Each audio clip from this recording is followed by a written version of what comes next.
वह व्यक्ति अपने जीवन में सबसे ज्यादा खुश होता है जो इंसानियत के नाते सबकी सहायता करता है।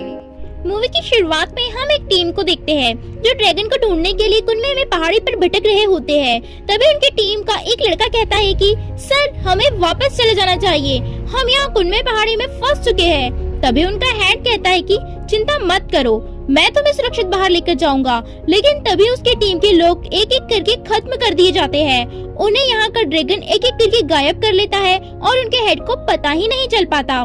फिर अगले सीन में हम देखते हैं कि कुछ लोग एक नाव में बैठकर कहीं जा रहे होते हैं। उसी नाव में एक लड़की बताती है कि श्रीमांशु, हम कुनमे वैली में इंटर कर चुके हैं। तभी श्रीमांशु कहता है कि कुनमे वैली एक बहुत ही खतरनाक जगह है, उनसे कहो कि वे शांत रहे जो उनके साथ नाव में आए हैं। फिर वह कहता है कि मेरी योजना बर्बाद नहीं होनी चाहिए। लड़की बोली ठीक है, मैं समझ गई, उन्हें जाकर के बता देती हूँ। तभी इस नाव में कुनमे वैली की एक लड़की आ जाती है और उस नाव में बैठे लोगों को देखने लगती है। वे सभी लोग आपस में मारपीट कर रहे थे। तभी वहाँ पर श्रीमांशु का संदेश लेकर के एक लड़की आ गई और वह कहने लगे कि श्रीमांशु, तुम लोगों को ऐसो आराम दे रहे हैं ताकि तुम उस ड्रैगन को पकड़ सको आसानी से, इसलिए न कि तुम यहाँ पर निठल्लों की तरह झगड़ा करो। तभी नाव में अचानक हलचल मच गई। उन पर पानी का कोई समुद्री जीव आक्रमण कर देता है। तभी हम देखते हैं कि वहाँ एक लड़का है जो बहुत ही समझदारी के साथ उस जीव को गोली मार देता है और नाव के सभी लोग सोचते हैं कि हमने उसे मारा है। तभी श्रीमांशु वहाँ आते हैं और कहते हैं कि तुम सब मास्टर बनने लायक हो, लेकिन यह तो सिर्फ समंदर का एक जानवर था, तुम लोगों को यहाँ पर इसके लिए नहीं लाया गया है। तभी उनमें से एक लड़का पूछता है कि फिर हम यहाँ क्यों आए हैं? तभी श्रीमांशु कहते हैं कि कुनमे में पहाड़ पानी से घिरा हुआ है और वह एक बंजर जमीन पर है। इस बंजर जमीन पर एक ड्रैगन रहता है। मैं तुम्हें एक पुरानी बात बताता हूँ। मैंने एक टीम इस बंजर जमीन पर खोज करने के लिए भेजी थी, लेकिन उनमें से कोई भी वापस नहीं आ पाया। इस बात का मुझे बहुत ज्यादा दुख है, इसलिए मैं अपनी आधी जायदाद बेचकर तुम्हें यहाँ लेकर के आया हूँ ताकि तुम लोग उस ड्रैगन को मार सको, बाकी लोगों की जान बचा सको। तभी सभी लोग नारे लगाते हैं कि श्रीमांशु बहुत अच्छे हैं, श्रीमांशु बहुत अच्छे हैं। फिर वह आयु नाम की लड़की उस लड़की को पूछती है कि तुम यहाँ क्यों आए हो, तुम्हारी हिम्मत कैसे हुई श्रीमांशु के आदेश के बिना यहाँ आने की। इसी बीच पर वहाँ श्रीमांशु आ जाते हैं और कहते हैं कि यह मेरी करीबी दोस्त किंग होंगशू का बेटा किंग शॉफिंग है। मैंने किंग शॉफिंग को बड़ा होते देखा है, मैं इसे अच्छी तरह से जानता हूँ। अगले सीन में हम देखते हैं कि सभी लोग नक्शे को लेकर कुनमे पहाड़ी की ओर बढ़ चुके हैं। तभी एक व्यक्ति कहता है कि मैंने सुना है कि ड्रैगन को पानी बहुत ही ज्यादा पसंद है और वह इस जंगल में शिकार के लिए बाहर आते रहता है। तभी आयु नाम की लड़की कहती है कि यह जंगल एक काले तालाब की तरह है। आशा करती हूँ कि तुम सभी लोग तैयारी से आए होंगे, कोई भी यहाँ से वापस नहीं जाएगा। चलो आगे बढ़ते हैं। तभी सभी लोग आगे बढ़ते हैं और एक व्यक्ति थोड़ा पीछे छूट जाता है और उसे वहाँ पर खजाना दिखाई देता है और वह उस खजाने की लालच में उस खजाने की ओर जाता है। तभी वहाँ की गुफा उसे भी खा जाती है। फिर आगे किंग शॉफिंग को पंजे के निशान दिखाई दिए तो वह सोचता है कि यह 16 सेंटीमीटर बड़े निशान है, मतलब वह कोई 4 पैर का दानव होगा जिसके यह निशान है। इसी के बीच हु मास्टर उससे पूछता है कि यह कितना बड़ा होगा। तब किंग शॉफिंग कहता है कि कम से कम 15 मीटर। तभी सभी लोग उस मोटे गुम हुए व्यक्ति को इशिता नाम से बुलाते हैं और कहते हैं कि इशिता तुम कहाँ हो, बहुत मजाक हुआ, चलो वापस आ जाओ। लेकिन उन्हें नहीं पता कि इशिता को तो उस गुफा ने डस लिया है। फिर ऐसे ही उन्हें कई सारी मुसीबतों का सामना करना पड़ता है और फिर वह धीरे धीरे आगे की ओर बढ़ते हैं। फिर वह आगे जाकर के कुनमे पहाड़ी में खो जाते हैं जहाँ उन्हें कोई भी रास्ता नहीं दिखाई देता। तभी आयु कहती है कि साउथ पूर्व की ओर चलो, काला तालाब नजदीक है, वह ड्रैगन बहुत ही ज्यादा खतरनाक है। तभी अचानक उन पर हमला हो जाता है। वहाँ से एक किंग शॉफिंग निकलकर हमलावर के पास पहुँचता है। वह देखना चाहता है कि कौन हम पर हमला कर रहा है। उस भयंकर हमलावर के हाथ में वह किंग शॉफिंग अपने पापा को घायल देखता है और वह वहीं खो जाता है। तभी उस पर एक तीर चलता है और जो दूसरी छोटी लड़की उनके साथ आई थी वह किंग शॉफिंग से कहती है कि अपना ध्यान रखो। तभी किंग शॉफिंग कहता है कि उसके कैद में मेरे पापा है, अब मुझे किसी का भी डर नहीं है, मुझे आगे बढ़ना होगा। तभी उस किंग शॉफिंग की टीम उसे ढूंढते हुए उसके पास आ जाती है, क्योंकि किंग शॉफिंग जब हमलावर को ढूंढ रहा था तो वह इसी पहाड़ी में कहीं गुम हो जाता है। तभी सभी लोग कहते हैं कि हमने तुम्हें ढूंढ लिया। तब वह लड़का कहता है कि किसी ने किसी को नहीं ढूंढा, हम सब इस जंगल में फंस चुके हैं। तभी आयु बताती है कि मेरे पास जो कंपास था वह काम नहीं कर रहा है, अब हमें दिशा का पता नहीं चल पाएगा, यह तो बिगड़ गया है। और वहाँ वह लड़की बोलती है कि मैंने सुना है कि यहाँ पर कुनमे पहाड़ी है जहाँ पर ड्रैगन रहता है और वहाँ पर कई लोगों की मौत भी हो चुकी है। तभी सभी लोग डिसाइड करते हैं कि यहाँ पर बहुत ज्यादा खतरा है, ड्रैगन को ढूंढने से अच्छा होगा कि हम खुद ही जान बचाकर निकल जाएं। अब जो ड्रैगन को ढूंढने आए थे वह सोचते हैं कि क्यों ना हम अपने पैरों के निशान ढूंढे जिससे हम इस घने जंगल से बाहर निकल पाए, वरना हमारी भी जान नहीं बच पाएगी। तभी उनके साथ जो किंग शॉफिंग आया हुआ था वह बहुत ही ज्यादा इंटेलिजेंट होता है और वह बताता है कि हम जिस स्थान पर खड़े हुए हैं यह 8वां चित्र है जो हमारे पास था, जो हम मैप में लेकर के आए थे। और फिर वह इस अनुसार साउथ पूर्व का पता लगा लेता है और फिर वह उस दिशा में आगे बढ़ते हैं। तभी उन्हें आगे पहुंचकर पानी में किसी जीव के होने का आभास होता है। फिर वे सभी लोग उस पर गोलियां चलाने लगते हैं, लेकिन इन गोलियों का असर उस भयंकर जीव पर नहीं होता। तभी एक व्यक्ति कहता है कि तो ड्रैगन ऐसा दिखता है, लेकिन यह फोटो तो कुछ अलग दिखाई दे रहा है, फोटो में ड्रैगन ऐसा नहीं था, शायद वह ड्रैगन था ही नहीं। फिर इस घटना को देख कर के सभी लोग वापस भागने लगते हैं, लेकिन उनमें हु मास्टर का पैर वहाँ दलदल में फंस जाता है और कुछ लोग आकर के उन्हें घेर लेते हैं। फिर वह जीव वहाँ से चले जाता है और वे सभी लोग पकड़कर इन्हें अपने निवास स्थान पर ले आते हैं और वहाँ की महिलाएं अपने बच्चों को घर में छिपाने लगती है क्योंकि उनके क्षेत्र में एक महामारी फैल गई थी और वह सोच रहे थे कि बाहर के लोग आए हैं, इसलिए वह अपने बच्चों को छिपा रहे थे। वहाँ पर वे पहुँचे तो उन्हें वहाँ एक अलग ही दुनिया दिखाई दे रही थी। तभी एक बच्चा बाहर आया और पापा पापा कहने लगा और वह महिला उसे अपने पापा से नहीं मिलने दे रही थी क्योंकि उसके पापा को एक महामारी लग गई थी जिसके कारण वह एक दानव बन चुका था। फिर उस टीम का हेड आया और बोला, सरपंच जी, इन लोगों ने ड्रैगन देवताओं को नाराज किया है, इस कारण हमारे यहाँ पर महामारी फैल चुकी है। तभी किंग शॉफिंग कहता है कि यह महामारी हमारे कारण नहीं फैली है। तभी वो मास्टर कहता है कि किंग शॉफिंग तुम चुप रहो और वहाँ के लोग जोर जोर से चिल्लाने लगते हैं कि ड्रैगन देवता को उनकी कुर्बानी दे दी जाए। और वहाँ जिस व्यक्ति को महामारी लग गई थी वह बाहर निकल कर आ जाता है और उसका बेटा उसके पास आने के लिए होता है, लेकिन जिसे महामारी लगी थी वह अपना दिमागी संतुलन खो चुका था। लेकिन तभी किंग शॉफिंग उस दानव को मार करके उस छोटे बच्चे को बचा लेता है। वह महिला अपने पति की मौत को देख करके उदास हो जाती है, लेकिन उसे खुशी होती है कि कम से कम उसका बच्चा बच गया। इसी कारण सभी लोग अपना अपना मास्क हटा लेते हैं और वहाँ पर वह बच्चा रो रहा होता है। तभी एक मास्क और हटता है तो वह देखते हैं कि उस मास्क के पीछे वही लड़की थी जो उनके साथ जंगलों में घूम रही थी और वह इस लड़की को देख करके शॉक हो जाते हैं। और फिर वह अपने सरपंच दादाजी से कहती है कि इन लोगों की कोई गलती नहीं है, बल्कि इन्होंने मेरी जान बचाई थी। और फिर वह बताती है कि यह किंग शॉफिंग है। फिर उसके दादाजी कहते हैं कि इन दोनों को अलग अलग जेल में डाल दो। और फिर कुछ समय के बाद किंग शॉफिंग के पास वह छोटी लड़की आ जाती है जो उनके साथ जंगलों में घूम रही थी और उससे पूछताछ करने लगती है कि तुम यहाँ ड्रैगन देवता को मारने के लिए क्यों आए हो, उनसे हमें कोई खतरा नहीं है, फिर तुम्हें क्या समस्या है। इतने ही टाइम में वहाँ पर उसके दादाजी भी आ जाते हैं और बताते हैं कि मैं तुम्हारे पिताजी को जानता हूँ, कुछ सालों पहले मैं नदी किनारे घायल हो गया था, तब तुम्हारे पिताजी ने ही मुझे अपने घर तक पहुँचाया था। वह एक बहुत ही अच्छे इंसान थे। तभी किंग शॉफिंग कहता है कि उनके जैसा अच्छा इंसान भी ड्रैगन के कारण मर गया। फिर उसके दादाजी कहते हैं कि हर एक शरहद के अपने वसूल होते हैं और फिर वह अपना चाकू निकाल करके किंग शॉफिंग की रस्सी को काट देता है और उसे छोड़ देता है और कहता है कि तुम्हें गलतफहमी हुई है, ड्रैगन ने तुम्हारे पिताजी को नहीं मारा था, बल्कि तुम्हारे पिताजी उस ड्रैगन को मारना चाह रहे थे। किंग शॉफिंग और उस लड़की के दादाजी के बीच में बहस होती है। उसके दादाजी कहते हैं कि तुम लोग अपनी लालच की वजह से उस ड्रैगन को मारने आए हो जिसे हम अपना भगवान मानते हैं, और तुम्हें भी उसे अपना भगवान मानना होगा और हमारा साथ देना होगा। और तुम्हारे पिता भी मारे गए क्योंकि मुझे कोई फर्क नहीं पड़ता कि उन्होंने क्या किया और वह कैसे इंसान थे, लेकिन उन्होंने हमारे ड्रैगन भगवान को नाखुश कर दिया, इस कारण से महामारी हमारे यहाँ फैल गई। तभी किंग शॉफिंग कहता है कि इस दुनिया में कोई भगवान नहीं होते, कोई ड्रैगन भगवान नहीं है। लेकिन तभी वह छोटी लड़की कहती है कि मेरे परदादाजी ने मुझे बताया था कि ड्रैगन भगवान होते हैं, उन्होंने इस बात के बारे में एक पत्र में लिखा भी है। तभी किंग शॉफिंग को वहीं उसी कमरे में टेबल पर रखा हुआ एक पत्र मिलता है जो कि उस छोटी लड़की के परदादाजी ने लिखा था। उसमें लिखा हुआ था कि इस ड्रैगन के बारे में ड्रैगन कैसा है। उसमें बताया गया था कि यदि यह ड्रैगन मारा गया तो यह सभी कुनमे गांव के लोगों के लिए खतरा बन जाएगा कि यह एक ऐसा जीव है जो पानी में भी रह सकता है और धरातल पर भी, और जब तक यह जिंदा है तब तक गांव के लोगों को कुछ नहीं हो सकता। इसका एक इतिहास भी है। इस पत्र को पढ़ करके किंग शॉफिंग उस छोटी लड़की के दादाजी की बात को मान लेता है और फिर वह सभी मिल करके एक नदी किनारे जाते हैं जहाँ पर उन्हें ड्रैगन दिखाई देता है। उस ड्रैगन को एक तीर लगा हुआ था।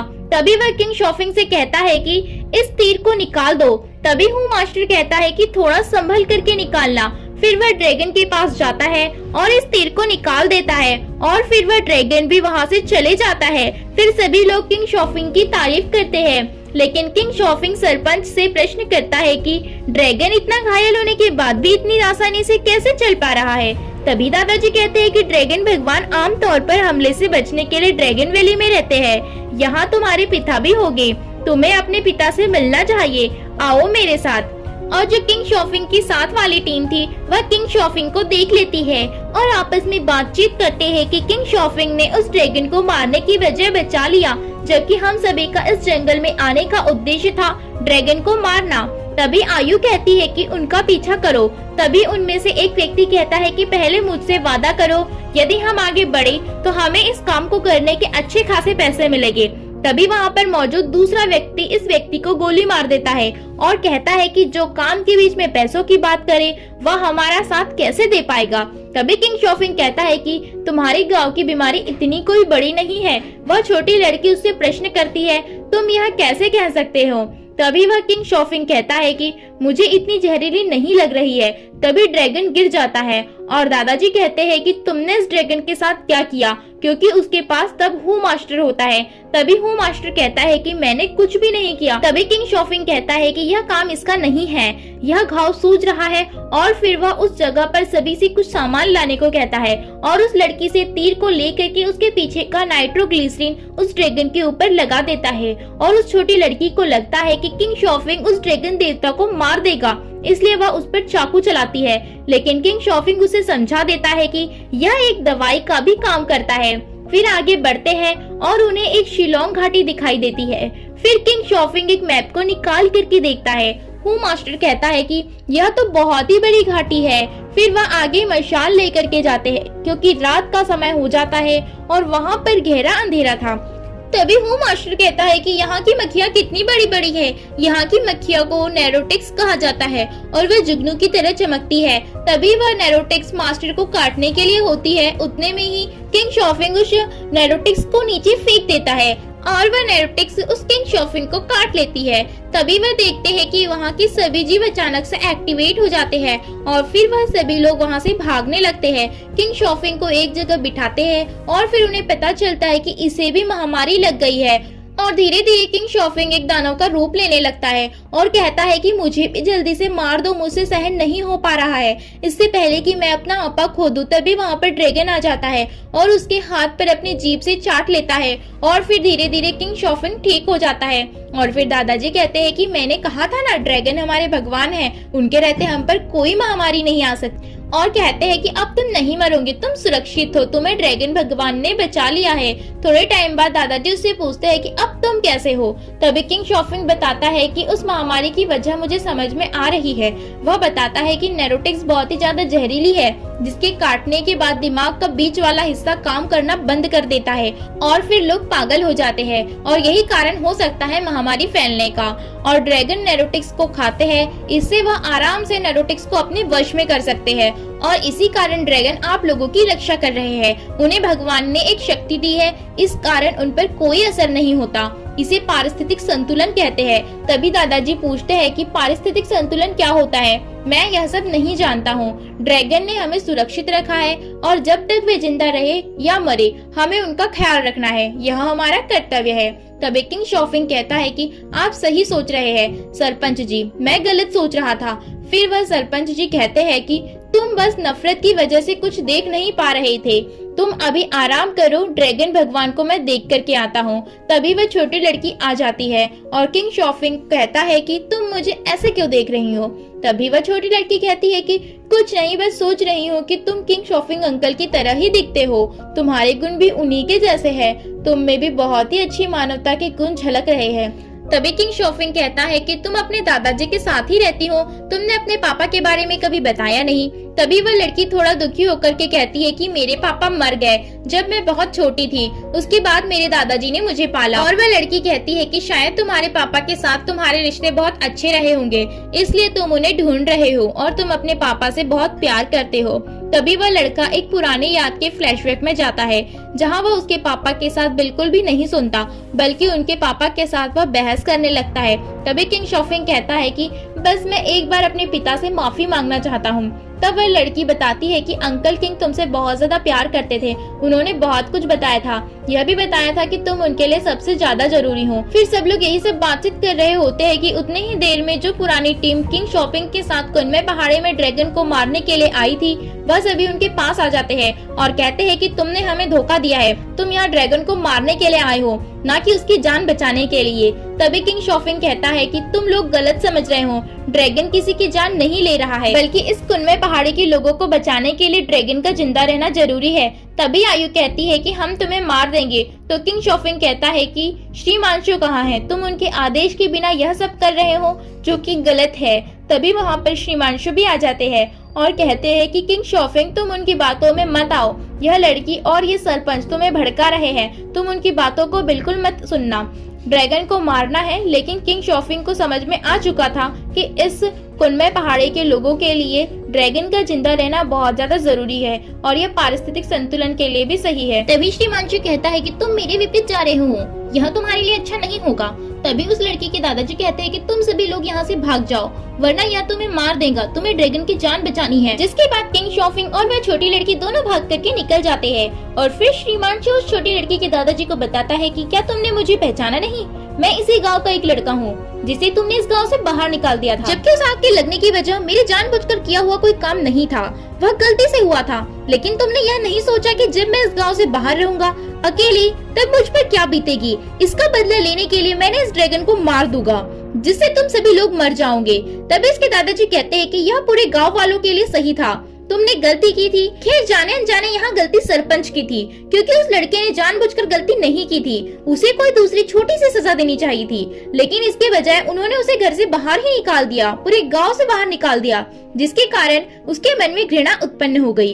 फिर किंग शॉफिंग और वह छोटी लड़की ड्रैगन को एक सुरक्षित जगह पर पहुंचाते हैं। वहाँ पर उन्हें किंग शॉफिंग के पिता की कुछ निशानियां दिखाई देती है और एक मृत शरीर भी दिखाई देता है, जिसे देखकर किंग शॉफिंग रोने लग जाता है और फिर वह वहाँ से भागने के लिए निकलते हैं। तभी वहाँ पर श्रीमांशु आ जाता है और कहता है कि फंस गए ना तुम लोग मेरे जाल में, और तुम्हारे पापा को मैंने नहीं मारा, वह खुद मेरे हाथों से मरे हैं। जब मैं उसे कह रहा था कि मुझे ड्रैगन का दिल निकाल कर चाहिए, तो उसने मेरी बात नहीं सुनी। मुझे इस ड्रैगन को मारना था, लेकिन तुम्हारे पापा इस ड्रैगन को बचाना चाह रहे थे, इसलिए मैंने तुम्हारे पापा को ही मार दिया।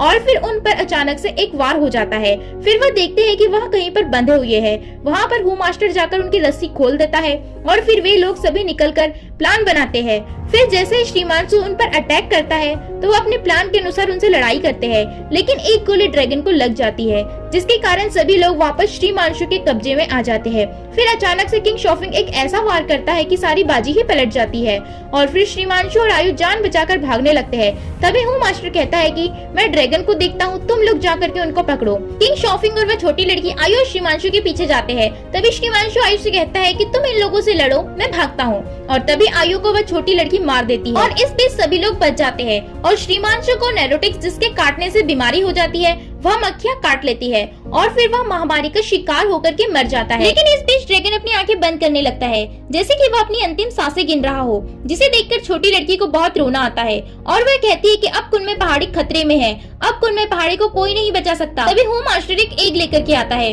जो कि उस ड्रैगन का एग होता है, जिसे देखकर सभी बहुत ज्यादा खुश हो जाते हैं, क्योंकि अब उस अंडे से एक बच्चे का जन्म होगा, जो कि ड्रैगन का होगा। फिर हम देखते हैं कि अब किंग शॉफिंग और हू मास्टर और वह छोटी लड़की एक पहाड़ी की यात्रा पर निकल जाते हैं और वह जो अंडा था अब वह फूट चुका था, उससे एक बच्चे का जन्म होता है, जो कि ड्रैगन का बच्चा होता है और अब सभी लोग उस बच्चे को ढूंढ रहे होते हैं। फिर इसी के साथ फिल्म की हैप्पी एंडिंग हो जाती है। आई होप आपको ये मेरा पहला स्टोरी टेलिंग वीडियो काफी अच्छा लगा होगा। मैंने आपको अच्छे से समझाने का प्रयास किया है।